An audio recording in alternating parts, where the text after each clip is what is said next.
જઈ શકીએ, પણ આપણે જશું એક વખત હું તમને ચોક્કસથી બતાવીશ. આ વાઇપ જામી પડ્યા છે ને અહીંયા સુધી આવેલું હશે, પરંતુ દરિયો છે.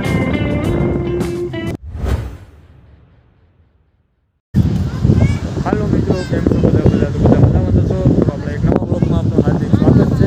અને થોડો અવાજ ઓછો આવતો હશે, એનું કારણ છે અત્યારે આપણે ક્યાં આવ્યા છે હું બતાવીશ, અને અવાજ થોડો ઓછો આવે તો તમે જોઈ શકો છો કે એનું કારણ શું છે આગળ બતાવીશ. તો જોઈ જ લો તમે મિત્રો કે આપણે ક્યાં આવી ગયા છો. તમે કદાચ જોતા જ હશો.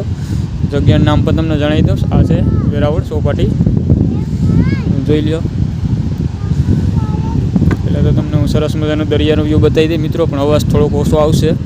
આજનો દી સંભાળી લેજો. એનું કારણ છે કે પવન એટલો છે અને સાથે સાથે ઝીણો ઝીણો વરસાદ પણ ચાલુ છે. તો આ પહેલાં તો ચોપાટીનો વ્યૂ જોઈ લો. ચારે બાજુ હિંચકા, મમ્મી દીકરો બધો આટા મારે છે, જોઈ શકો છો. બધા હિંચકામાં હિંચકા ખાવા માટે, પણ પ્રોબ્લેમ એ છે મિત્રો કે અંદર છે ને પાણી છે, કેમ કે આજે વરસાદ ચાલુ જ છે અત્યારે. પણ આપણે ચાલુ વરસાદમાં પણ આવી ગયા દરિયાકાંઠે, કેમ કે ઘેર કંટાળી ગયા હતા એકદમ, તો પછી આવી ગયા દરિયાકાંઠે. મિત્રો આવો નજારો છે અત્યારે દરિયાકાંઠે, જોઈ શકો છો. આગળ હું તમને બતાવીશ, આગળ લઈ જાય કે દરિયો કેટલો કરંટમાં છે. તો હાલો હું તમને આગળ દરિયાનો વ્યૂ બતાવી દઉં. તો મિત્રો આ જે પાછળ દેખાઈ રહ્યો છે ને એ દરિયો છે, અને આ બાજુ જો નાના નાના ભૂલકા પણ સરસ મજાના હિંચકા ખાય છે, અને સુંદર વાતાવરણ જેવું છે. તો જોઈ લો ચોપાટીનો નજારો.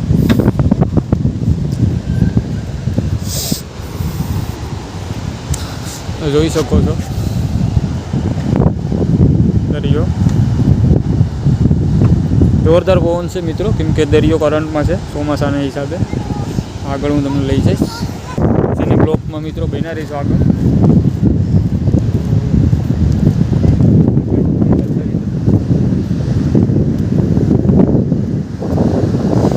એકદમ જોવાલાયક નજારો છે અત્યારે મિત્રો દરિયા કિનારે, કેમ કે દરિયો એટલો કરંટમાં છે વરસાદની હિસાબે.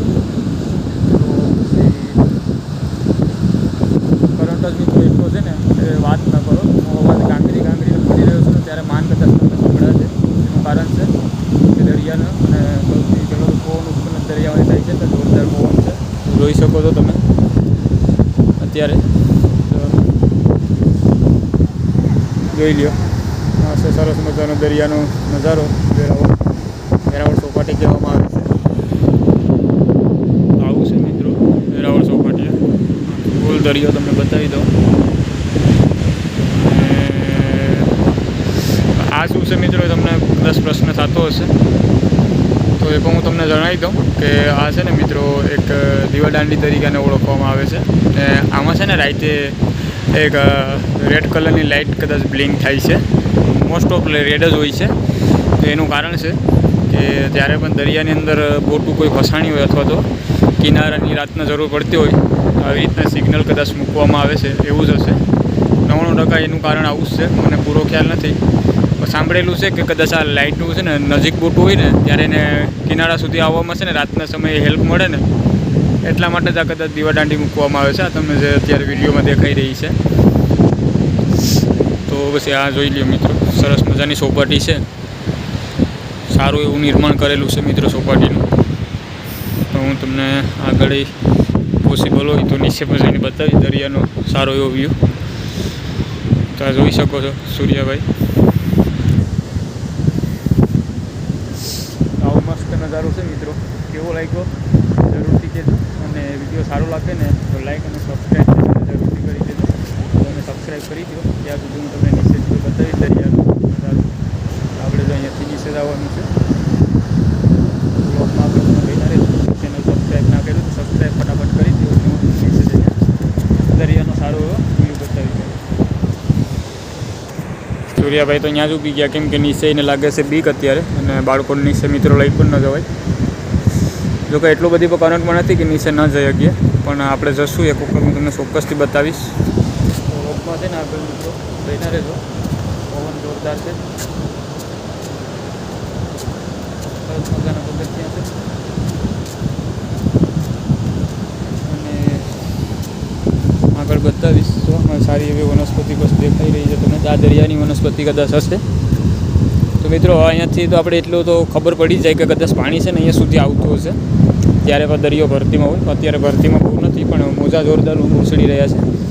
જોઈ શકો છો, જો આ તમે નાના ઉપરથી જ નક્કી થઈ જાય કે થોડીક વાર પહેલાં કદાચ પાણી છે ને અહીંયા સુધી આવેલું હશે, પરંતુ દરિયો છે ને મિત્રો જો એટલો દૂર છે, છતાં પણ જોઈ લો તમે કે પાણી અહીંયા સુધી ટકરાયેલું છે.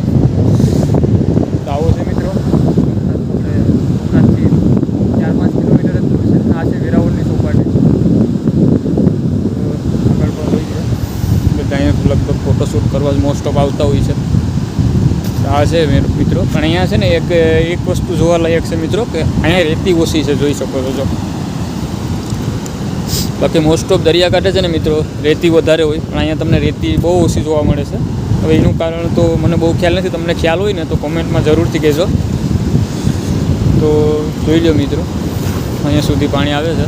હવે આગળ જવાય એવી કન્ડિશન નથી. જોઈ લો, દૂર દૂર સુધી તમને ખાલી મોજા ઉછળતા દેખાય છે, અને બોટ પણ દેખાઈ રહી છે મિત્રો. તો આ સામે દેખાય છે, કદાચ તમને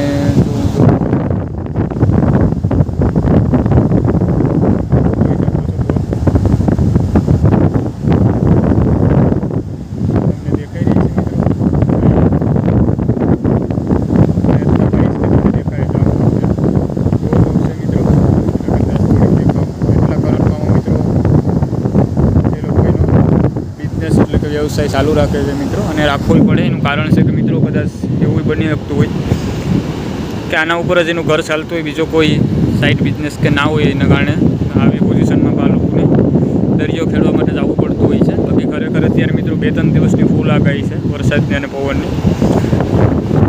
મિત્રો મોસ્ટ ઓફ જે મોટી બોટ હોય છે ને એ તો લગભગ કાઢી જ લેવામાં આવી હશે બહાર. આપણે કંઈ બહુ ખ્યાલ નથી, પણ આગાહી છે ને એટલી મને ખ્યાલ છે 2-3 દિવસની વરસાદ. અત્યારે પણ સારો એવો વરસાદ થઈ ગયો છે સવારના, અને અત્યારે પણ છાંટા ઓલરેડી વરસાદ ચાલુ છે મિત્રો.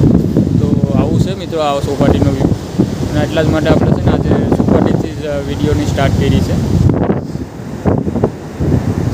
તો મિત્રો તમને કેવું લાગ્યું ને એ કોમેન્ટમાં જરૂરથી કહેજો.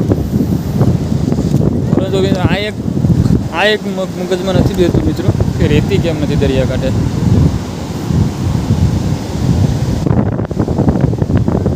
કારણ મને છે અત્યારે ખાલી ભેખડું જ વધારે પૂરતી છે. રેતી છે પણ એટલી રેતી નથી, જોઈ શકો છો. જોતાં આપણે એક સરસ મજાની વસ્તુ જોવા મળી ગઈ, કે તમે જોઈ શકો છો. હા જો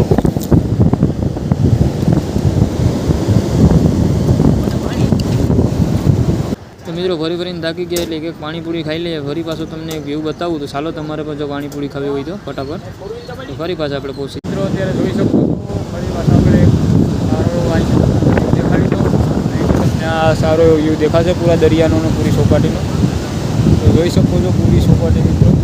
આ બાજુ એક પ્લેગ્રાઉન્ડ છે, અને આ બાજુ દરિયો. આ જોઈ લો આખો દરિયો. અને જો મિત્રો તમને આગળ હું બતાવી દઈશ પૂરી ચોપાટીને. આ બાજુ છે બાળકોને રમવાનું મેદાન, અને આ છે દીવાદાંડી આપણી એને કહેવામાં આવે છે. પૂરો વ્યૂ મેં તમને બતાવી દીધો મિત્રો.